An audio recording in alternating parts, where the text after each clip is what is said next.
പണ്ടൊക്കെ ഓണം എന്ന് പറഞ്ഞാൽ നല്ല ഹാപ്പി ആയിട്ടുള്ളൊരു സമയമായിരുന്നു. വെക്കേഷൻ ആകും, അമ്മ വീട്ടിൽ പോകാം, ഫ്രണ്ട്സിൻ്റെ കൂടെ കളിക്കാൻ പോകാം, കസിൻസിൻ്റെ കൂടെ കളിക്കാൻ പോകാം. പിന്നെ എൻ്റെ അമ്മൂമ്മ എന്ന് പറഞ്ഞാൽ ഒരു അടിപൊളി പേഴ്സൺ ആയിരുന്നു. പുള്ളിക്കാരി ഞങ്ങൾ പേരക്കുട്ടികളെയും കൊണ്ട് എറണാകുളം ഫുള്ളിങ്ങനെ നടക്കുമായിരുന്നു. അങ്ങനെ എനിക്ക് ഭയങ്കര ഹാപ്പി നൊസ്റ്റാൾജിക് മൊമെൻറ്റ്സ് ഉള്ള ഒരു സമയമായിരുന്നു ഓണം എന്ന് പറഞ്ഞാൽ. പക്ഷേ അത് മാത്രമല്ല കേട്ടോ, കുറച്ച് പേടിയുള്ളൊരു സമയം കൂടിയായിരുന്നു ഈ ഓണം എന്ന് പറഞ്ഞാൽ. വേറൊന്നുമല്ല, നമുക്ക് ഈ ഓണം സെലിബ്രേഷൻ എന്ന് പറഞ്ഞൊരു പരിപാടി ഉണ്ടല്ലോ. അപ്പോൾ അതിനു വേണ്ടി സാരി ചുറ്റി കെട്ടണം, മുടി വലിച്ച് കെട്ടണം, മേക്കപ്പ് ചെയ്യണം, അവിടെ ചെന്ന് ഒരു കോൺഫിഡൻസും ഇല്ലാതെ നിൽക്കണം. ഇതെല്ലാം കഴിഞ്ഞാലും നമുക്ക് അവിടുത്തെ പെൺപിള്ളേരെന്ന് പറഞ്ഞാൽ എല്ലാം അറിയാമല്ലോ. നമുക്ക് സ്കൂളിലൊക്കെ അത്യാവശ്യം നല്ല സൗന്ദര്യമുള്ള പെൺപിള്ളേരുണ്ടാവും, നല്ല പോക്കറ്റ് മണിയൊക്കെ കിട്ടുന്ന പെൺപിള്ളേരുണ്ടാവും, നല്ല അടിച്ച് പൊളിച്ച് നന്നായിട്ട് തന്നെ പെൺപിള്ളേരുണ്ടാവും.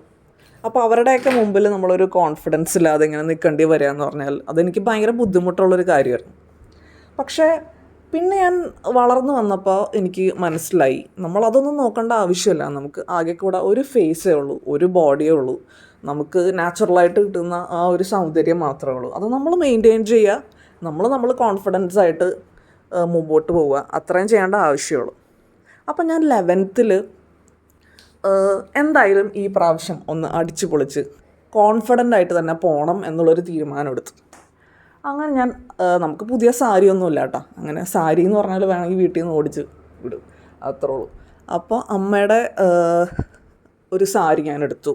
അമ്മ സംഘഗാനം അങ്ങനെ എന്തോ പാടാൻ വേണ്ടി മാറ്റി വെച്ചിരുന്ന ഒരു സാരിയായിരുന്നു ഓണത്തിന്. നല്ല വട്ടം ഡിസൈനൊക്കെ ഉള്ള കസവിൻ്റെ, സാധാരണ ഒരു സെറ്റ് സാരി ഒന്നും ആയിരുന്നില്ല, ഇച്ചിരി ഭംഗിയൊക്കെ ഉള്ളൊരു സാരിയായിരുന്നു. അപ്പോൾ ഞാൻ അതെടുത്ത് മാറ്റി വെച്ചു. പിന്നെ ഞാൻ കുറച്ച് പോക്കറ്റ് മണിയൊക്കെ സേവ് ചെയ്ത് നമ്മുടെ അടുത്ത് ഉള്ളൊരു ലോക്കൽ ബ്യൂട്ടി പാർലറിൽ പോയി മുടിയൊക്കെ സെറ്റ് ചെയ്തു, മേക്കപ്പൊക്കെ ചെയ്ത്, കുറച്ച് കുപ്പി വളയും പിന്നെ ബ്ലാക്ക് കളറുള്ള മാലയും കമ്മലും ഒക്കെ ഇട്ട് അടിച്ചു പൊളിച്ച് ഞാൻ സ്കൂളിൽ പോയി. അപ്പോൾ അവിടെ ചെന്നപ്പോൾ എല്ലാവർക്കും ഭയങ്കര ഇഷ്ടമായിട്ടോ. അന്ന് വരെ എന്നെപ്പറ്റി ഒന്നും പറയാണ്ടിരുന്ന ആൾക്കാരൊക്കെ മറിയ നന്നായിട്ട് ചെയ്തിട്ടുണ്ട്, സാരി ഉടുത്തേക്കണം നന്നായിട്ടുണ്ട് എന്നൊക്കെ പറഞ്ഞു. അത് എൻ്റെ ലൈഫിലൊരു ടേണിങ് പോയിൻ്റ് തന്നെയായിരുന്നു കേട്ടോ. അങ്ങനെ നമുക്ക് ഒട്ടും കോൺഫിഡൻ്റ് ഇല്ലാത്ത ഒരു സ്റ്റേറ്റിൽ നിന്ന് നമ്മൾ വേറൊരു ഇതിലേക്ക് പോയൊരു ദിവസമായിരുന്നു. പിന്നെ അന്ന് ഞാൻ മനസ്സിലാക്കിയ വേറൊരു കാര്യം കൂടിയാണ് കേട്ടോ. വേറൊന്നുമല്ല, നമുക്ക് നാച്ചുറലായിട്ട് കിട്ടിയ സൗന്ദര്യം എന്നുള്ളൊരു സാധനം മാത്രമല്ല, നമ്മളെ എത്ര കോൺഫിഡൻ്റായിട്ട് പ്രസൻറ്റ് ചെയ്യുന്നു, അല്ലെങ്കിൽ നമ്മളെ തന്നെ എങ്ങനെ കാണുന്നു, ഒരു പരിധി വരെ അതുപോലെ തന്നെയായിരിക്കും ലോകവും നമ്മളെ കാണുന്നത്. നമ്മളെത്ര കോൺഫിഡൻ്റായിട്ട് നമ്മൾ സുന്ദരിയാണ് അല്ലെങ്കിൽ നമ്മളെ കാണാൻ അടിപൊളിയാണ് നമ്മൾ വിശ്വസിക്കുകയാണെങ്കിൽ ആക്ച്വലി ലോകവും മറ്റുള്ളവരും അതേപോലെ തന്നെ കുറേയൊക്കെ പെർസീവ് ചെയ്യും. നമ്മുടെ കോൺഫിഡൻസിൻ്റെയാണ് കുറേയൊക്കെ. പിന്നെ ഓണത്തിനെ പറ്റി പറയുകയാണെങ്കിൽ വേറൊരു കോമഡി ആയിട്ടുള്ളൊരു സംഭവം കൂടിയുണ്ട്. പണ്ട് എൻ്റെ അച്ഛൻ്റെ വീട്ടിൽ ഞങ്ങൾ ഓണം ആഘോഷിക്കുമ്പോൾ ഞങ്ങൾ പിള്ളേർക്ക് നിലത്ത് ഇലയൊക്കെ ഇട്ട് ചോറ് തരും, കറികളൊക്കെ ഇടും. അപ്പോൾ പിള്ളേരാകുമ്പോൾ നമ്മൾ വേസ്റ്റ് ചെയ്യുമല്ലോ. അപ്പോൾ എൻ്റെ അച്ഛൻ്റെ അമ്മ വന്ന് പേടിപ്പിക്കുമായിരുന്നു. ദേ ഓണത്തപ്പൻ എന്ന് പറഞ്ഞിട്ട് ഒരാളുണ്ട്, പുള്ളി ഇവിടെ വന്ന് നിൽക്കണ്ടാവും, നിങ്ങൾക്ക് കാണാൻ പറ്റണില്ല എന്നേ ഉള്ളൂ, ഫുള്ള് കഴിച്ചില്ലെങ്കിൽ പ്രശ്നമാണ് എന്ന് പറഞ്ഞു. ഓണത്തപ്പം വന്ന് സീനാക്കും എന്നുള്ള രീതിയിലാണ് നമ്മളെ പറഞ്ഞു വെച്ചേക്കണം. അതുകൊണ്ട് ഇന്നും ഞാൻ ഓണസദ്യ അങ്ങനെ വേസ്റ്റ് ചെയ്യാറില്ല കേട്ടോ. അന്നത്തെ ആ ഓർമ്മയുടെ അല്ലെങ്കിൽ അന്നത്തെ ആ പേടിപ്പിക്കലിൻ്റെ ആയിരിക്കും. ഓണത്തപ്പൻ എന്ന് പറഞ്ഞാൽ എന്തോ ഭയങ്കരമായ ഒരു ആളാണെന്നാണ് നമ്മുടെ വിചാരം. ഇന്നും ഞാൻ ഓണസദ്യ വേസ്റ്റ് ചെയ്യാണ്ട് മുഴുവൻ ഇലയിലുള്ള എല്ലാ സാധനവും കഴിച്ചു തീർക്കാറുണ്ട്. ഞാനിപ്പോൾ ഇങ്ങനെയൊരു മേക്കപ്പിൻ്റെ വീഡിയോ ചെയ്യാൻ കാരണം തന്നെ വേറൊന്നുമല്ല, ഞാൻ ഈ ഇടയ്ക്കാണ് വളരെ റീസെൻ്റായിട്ടാണ് മേക്കപ്പ് ചെയ്യാൻ പഠിച്ചത് കേട്ടോ. ഞാനങ്ങനെ സ്കിൻ കെയറോ മേക്കപ്പോ അങ്ങനെയൊന്നും അധികം ചെയ്യാത്ത ഒരാളാണ്.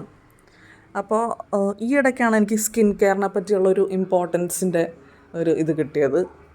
നമ്മൾ സൺസ്ക്രീനൊക്കെ ഇട്ട് പുറത്തൊക്കെ പോകുമ്പോൾ അല്ലെങ്കിൽ ഫേസ് വാഷ് ഇട്ട് കഴിഞ്ഞിട്ട് കുറച്ച് മോയ്സ്ചറൈസൊക്കെ ഇട്ട് തേക്കുകയാണെങ്കിൽ കുറച്ച് നാൾ കഴിഞ്ഞാൽ എന്തായാലും അതിൻ്റെ ഒരു എഫക്റ്റ് നമുക്ക് കിട്ടും കേട്ടോ.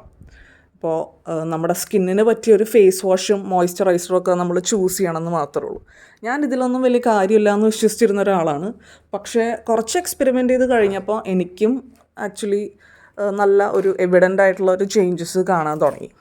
സോ അതുകൊണ്ടാണ് ഞാൻ ഇപ്പോൾ ഇങ്ങനെയൊരു മേക്കപ്പ് വീഡിയോ ചെയ്യാൻ തന്നെ കാരണം. പിന്നെ 2-3 കാര്യങ്ങളുണ്ട് നമ്മൾ മേക്കപ്പ് ചെയ്യുമ്പോൾ.